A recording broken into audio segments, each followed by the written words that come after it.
Hello everyone, আসসালামু আলাইকুম। Honours fourth year অধ্যায় 5 থিওরি অফ নাম্বারে উপঅধ্যায় 4 বলছে যে একটি এককের নর্ম প্লাস মাইনাস 1 এবং কি প্রত্যেক একক যার নর্ম প্লাস মাইনাস তা একক হবে। এটি ন্যাশনাল ইউনিভার্সিটি 2021-17-7 সালে এসেছে। অঙ্কটি অনেক গুরুত্বপূর্ণ। সো এখন আমরা অঙ্কটি সমাধান করব। যেমন ধরি একটি আলফা একক, তখন alpha division 1 implies that alpha equal 1 by beta। আমরা এখানে ধরে নেব বিটা।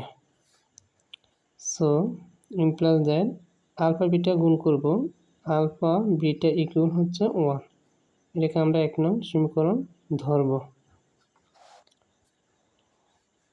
সুতরাং 1 বার ইকুয়াল হচ্ছে আলফা বিটা বার।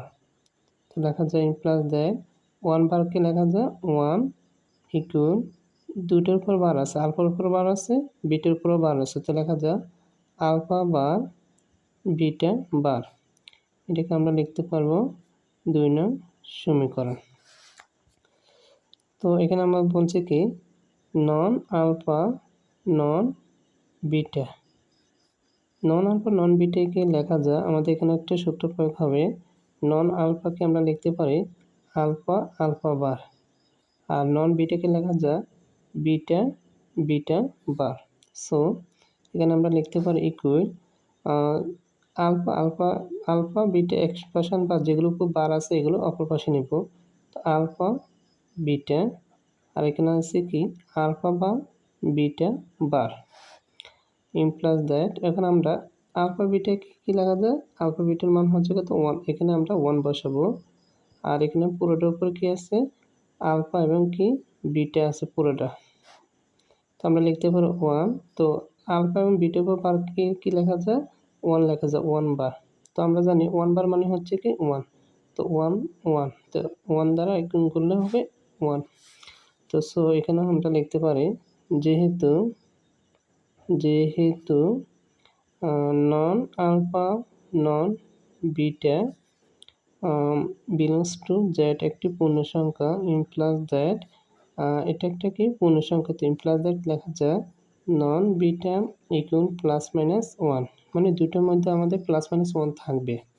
তো বিপরীত বিপরীত বিপরীত ক্রমে আমরা লিখতে পারি নন আলফা ইকুয়াল প্লাস মাইনাস 1, মানে কি দুইটার মধ্যে আমাদের একটা প্লাস একটা মাইনাসে থাকবে। তো ইমপ্লাস দ্যাট নন আলফা ইকুয়াল 1 অথবা নন আলফা ইকুয়াল মাইনাস 1। সো আমরা লিখতে পারি নন আলফাকে আমরা লিখতে পারি আলফা আলফা বার ইকুয়াল হচ্ছে 1, লেখা যায় আলফা বার ইকুয়াল হচ্ছে 1 বাই কি আলফা, বা সেম নন আলফাকে আমরা লিখতে পারি আলফা আলফা বার ইকুয়াল হচ্ছে মাইনাস 1। তো এটাকে আমরা কি করব, উভয় পক্ষে মাইনাস 1 দ্বারা কি করব গুণ করব। তো গুণ করলে আলফা মাইনাস আলফা বার ইকুয়াল হচ্ছে মাইনাস মাইনাসে কি হবে প্লাস। তো লেখা যায় মাইনাস আলফা বার ইকুয়াল হচ্ছে 1 বাই কি আলফা। সো আমরা লিখতে পারি উভয় পক্ষে আলফা ডিভাইড বাই 1। তো এখানে সুতরাং লিখতে পারি আলফা একটি একক, আলফা একটি একক, এটি আমাদের প্রমাণিত।